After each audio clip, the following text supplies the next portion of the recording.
ఇదే మాజీ chairman YV Subbareddy సతీమణి బైబిల్ పట్టుకున్న చిత్రాన్ని చూపిస్తున్న చంద్రబాబు.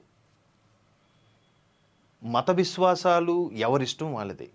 ఒక మతానికి చెందినవాడు ఇంకో పీఠానికో లేదంటే ఆ సంస్థకో చైర్మన్ అయితే ఇది ధ్వంసం చేయడానికే చూస్తాడు, లేదా బాగుపరచాలని ఉద్దేశం ఉండదు.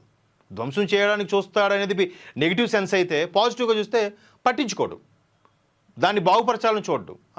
మా దేవుడు కాదుగా, కల్తీ అయితే ఏమైంది, మా దేవుడు అయితే మాకు భయం ఏం చేస్తాడు, మీ దేవుడు మమ్మల్ని ఏం చేస్తాడు అనే మూఢ విశ్వాసాలతో మూర్ఖత్వమైన ఆలోచనలతో వెళ్ళిపోతున్న ప్రస్తుత జనరేషన్లో ఇలా చేయడంలో తప్పేముంది? అటువంటి వాళ్ళకి ఎలా ఇస్తారు?